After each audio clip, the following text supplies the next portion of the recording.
Assalamualaikum warahmatullahi wabarakatuh. Salam sejahtera dan selamat malam untuk kita semua. Malam ini kita dalam dialog kita atau dialektika akan membahas satu tema yang menarik, yaitu tentang artificial intelligence dan kelahiran posthuman. Teman-teman sekalian, materi ini sebenarnya materi yang sudah banyak sekali dibicarakan sekitar 20 tahun yang lalu. Waktu itu saya kebetulan lagi melakukan riset disertasi di Belanda dan sering sekali misalnya pergi ke toko-toko buku di beberapa negara di Eropa, dan kemudian sering sekali saya temukan tentang istilah yang kita sebut atau kita bahas malam ini yang kita sebut dengan posthuman. Teman-teman sekalian, waktu saya masih mengajar di program doktor dan S2 Fakultas Ilmu Pengetahuan Budaya, saya sempat waktu itu minta beberapa mahasiswa saya yang kebetulan juga mereka dosen dan kemudian masih pada waktu 1 tahun kuliah langsung mendapat pendidikan lanjutan ke Belanda. Dan kemudian waktu itu saya usulkan, nanti karena kebetulan yang bersangkutan ini dosen sastra, saya bilang coba nanti ya ambil disertasi tentang masalah humanitas. Tapi ternyata memang akhirnya tidak diminta itu karena promotornya mengusulkan lain. Teman-teman sekalian, dan terutama sekali saya anggap ini sangat tepat sekali untuk mahasiswa. Tetapi yang lebih tepat adalah mahasiswa yang kebetulan sekarang saya ikut mengajar di salah satu perguruan tinggi swasta yang memiliki program pasca sarjana di Padang, yaitu Universitas PGRI, dan ada kebetulan yang disebut sebagai program yang namanya itu humanitas, studi humanitas.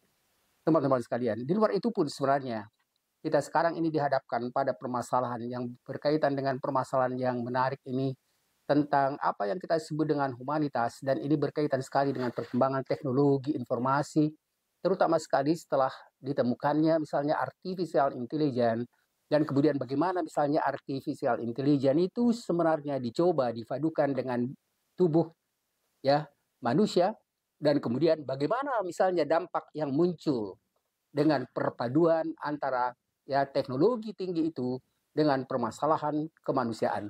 Teman-teman sekalian, dan terutama sekali para mahasiswa yang belajar pada studi humanitas atau misalnya sastra, ada ilmu sosial politik, dan juga yang berkaitan dengan teknologi, karena memang mestinya juga teman-teman atau mahasiswa yang belajar teknologi juga bisa memahami dampak dari apa yang kita sebut tadi dengan perpaduan antara teknologi artificial intelligence itu dengan posthuman. Teman-teman sekalian dan para mahasiswa terutama sekali, sebelumnya saya sudah sempat juga bahas tentang bagaimana permasalahan yang dibicarakan tentang artificial intelligence itu, dan kemudian ini merupakan berkaitan sekali dengan apa yang kita sebut atau kita bahas dengan artificial intelligence dan kelahiran posthuman. Teman-teman sekalian, sebenarnya sebaiknya sebelum kita bicara tentang posthuman ini ada tema yang berkaitan langsung juga dengan posthuman itu, yaitu tentang apa yang disebut dengan cyborg. Tapi sebelum cyborg itu tentu ada lebih dulu yang disebut dengan manusia robot robotik. Kemudian setelah itu berkembang apa yang disebut dengan cyborg, dan setelah cyborg itu sebenarnya baru muncul apa yang kita bicarakan sekarang tentang posthuman. Teman-teman sekalian, saya mengharapkan sebenarnya memang kita akan bahas tentang cyborg dan posthuman itu itu setelah apa kita bicarakan tentang posthuman ini. Jadi mudah-mudahan tidak lama setelah kita bicarakan, kita diskusikan tentang posthuman, kita masuk membicarakan tentang robotik dan cyborg itu, dan kemudian sekarang kita bicarakan tentang posthuman. Teman-teman sekalian, jadi posthuman itu sebenarnya satu perkembangan lanjut dari apa yang kita sebut tadi dengan robotik dan cyborg. Teman-teman sekalian, sedikit pengantar saya mencoba untuk menjelaskan tentang apa yang dimaksud dengan robot itu dengan contohnya, yaitu mungkin beberapa tahun lalu masih ingat terutama sekali teman-teman mahasiswa dari studi humanitas tentang robot yang sangat terkenal heboh termasuk di Indonesia, yaitu tentang Sophia robot Sophia itu sebenarnya sebenarnya benar-benar robot. Jadi tidak ada perpaduan dengan dimensi tubuh manusia. Tapi robot itu sebenarnya sudah diatur oleh artificial intelligence sehingga misalnya dalam batas-batas tertentu dia bisa mengikuti apa yang kita katakan, dia bisa menjawab apa yang kita kemukakan, dan kemudian sebenarnya kan robot-robot ini banyak sekali misalnya menarik perhatian orang di berbagai macam bisnis ya, toko-toko atau misalnya mall-mall besar dengan menggunakan robot model yang kita sebut tadi Sophia. Tapi yang menarik tentang Sophia ini sebenarnya adalah ketika robot ini ya Sophia itu oleh satu dihebohkan waktu itu dia bisa menjadi satu warga negara, memiliki warga negara adalah Azazi. Ya malah kalau tidak salah sebenarnya dikatakan bahwa dia dapat warga negara dari Arab Saudi. Problem ini sebenarnya problem yang baru mestinya muncul pada apa yang kita sebut dengan posthuman. Tapi yang jelas adalah ya ketika kita katakan bahwa sebenarnya ya robot yang tadi kita katakan Sophia, ingat Sophia itu juga berasal dari istilah ya filsafat, filosofia ya, itu sebenarnya memiliki satu pandangan yang perlu sekali kita pahami dan koreksi. Apakah misalnya memang robot Sophia itu bisa dianggap seperti manusia? Apakah dia misalnya punya hak azazi? Apakah misalnya dia juga misalnya memiliki kewarganegaraan? Teman-teman sekalian, ini sebenarnya saya katakan sebagai pengantar untuk masuknya kita kepada pembicaraan tentang ya posthuman yang akan kita bicarakan hari ini. Tapi sedikit saya mulai untuk bisa lebih jelas bagaimana latar belakang pendahuluan. Mulai munculnya apa disebut dengan robotik dan kemudian cyborg dan kemudian sekarang kita baru masuk ya pada posthuman. Teman-teman sekalian, saya katakan tadi tema ini sebenarnya tema yang menantang sekali ya.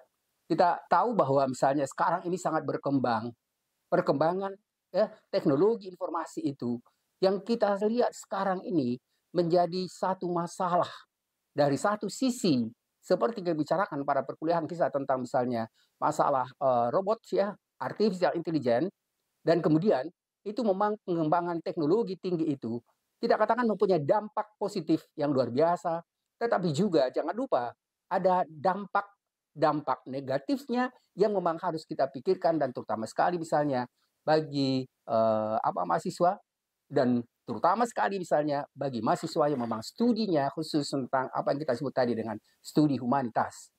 Problem humanitas adalah problem sekarang ini memang yang banyak sekali menarik perhatian kita dan saya harapkan sebenarnya para mahasiswa ya bukan hanya studi humanitas tapi misalnya sastra, budaya, ya ilmu sosial budaya dan lain-lain itu memang sebenarnya memerlukan pemahaman yang baik tentang perkembangan teknologi tinggi itu dan bagaimana teknologi tinggi itu bisa mempengaruhi manusia. Teman-teman sekalian, jadi tadi saya katakan istilah posthuman. Istilah posthuman ini sebenarnya pertama kali muncul dalam konteks filsafat dan kemudian dia berkembang pada teori sosial budaya dan politik dan teknologi dan ini sebenarnya mulai pada tahun 1970-an. Ingat teman-teman, dalam kuliah-kuliah kita sebenarnya selalu saya katakan bahwa ya sekarang ini ilmu pengetahuan itu sebenarnya antara satu bidang ilmu dengan bidang ilmu lain itu tidak bisa dipisahkan secara ketat karena ada saling keterkaitan antara teknologi misalnya. Kemudian teknologi itu misalnya dengan permasalahan sosial, politik, dan budaya, dan humanitas. Jadi kalau di kajian strategi global, memang selalu saya katakan sebenarnya, bahwa kita sebenarnya lebih mengutamakan bukan berarti mengabaikan atau meninggalkan sama sekali pendekatan yang sifatnya disipliner, monodisipliner, tapi kita harus dan mulai memasuki pendekatan dan pandangan baru dalam ilmu pengetahuan. Dan sekarang misalnya kita bicarakan tentang permasalahan post-human, dan itu sebenarnya salah satu bidang yang memang benar-benar interdisipliner.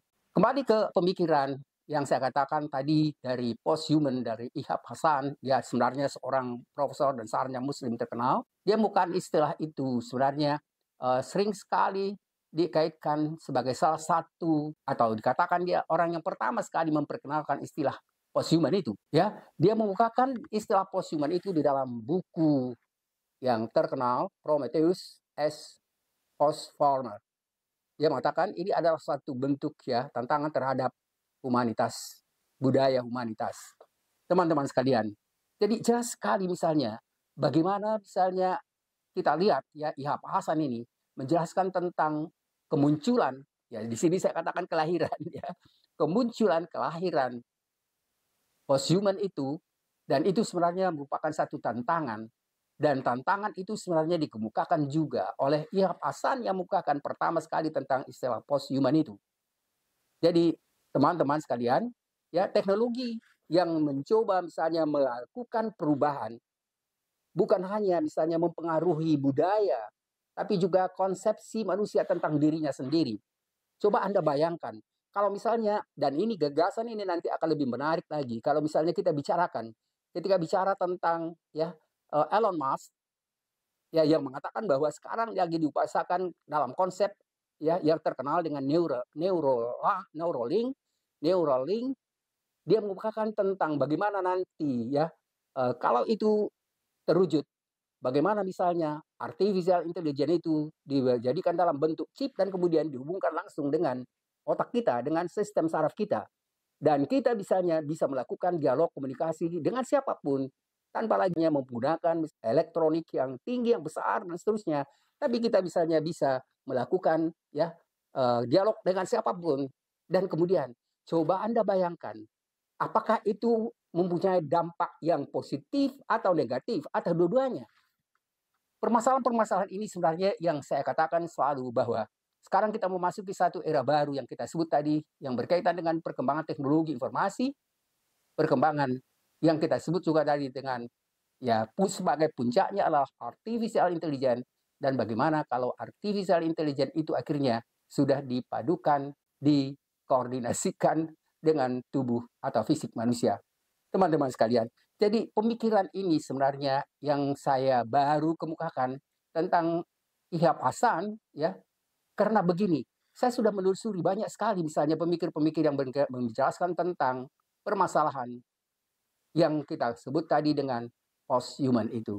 Jadi istilah posthuman, seperti saya katakan, memang banyak sekali sekarang dibicarakan oleh para ahli karena memang melihat ya ada baik misalnya dampak positif dan negatif yang sangat luar biasa sebenarnya dengan munculnya apa yang kita sebut tadi dengan istilah perpaduan antara teknologi artificial intelligence itu dengan tubuh manusia. Tadi sudah disinggung tentang Ihab Hasan ya, dan kemudian bagaimana dia misalnya menjelaskan tentang perkembangan teknologi itu sebagai salah satu faktor utama yang mengubah pandangan manusia tentang dirinya sendiri, kemudian juga mengubah pandangan tentang dunia di sekitarnya.